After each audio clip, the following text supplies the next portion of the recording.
So my biggest passion in life is writing. I've wanted to be a writer ever since I can remember. Even as a really young girl, I was always writing little books and stories and leaving them scattered around the house to drive my parents crazy. One of the first books that I worked on was a book called Lela Ashes of Childhood, which I worked on alongside Lela Burbridge. And the book is the story of her upbringing as an AIDS orphan in Uganda. As you can imagine, it was a very difficult book to write, and one that brought back a lot of memories for Lela that she'd worked really hard to forget. But she wanted to tell her story because she really wanted to let people know what was going on in the world.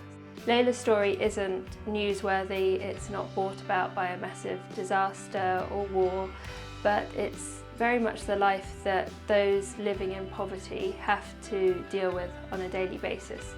And I was really moved when Lela asked me to write with her.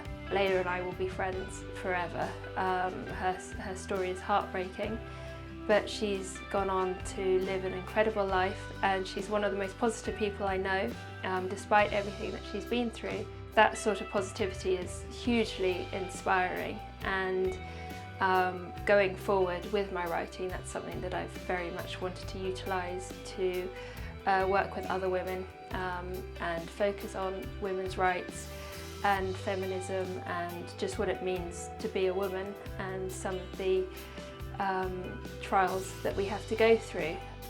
We've been able to donate a third of the proceeds to the Rafiki Thabo Foundation, and they're a charity based here in the Cotswolds, but they work in Africa supporting communities and young people through education. So they sponsor children to go through schools, they provide food for children who would otherwise go without, and they're actually building a school at the moment as well. So the money is helping to pull other children who are at the moment facing a life similar to Lela's out of that poverty trap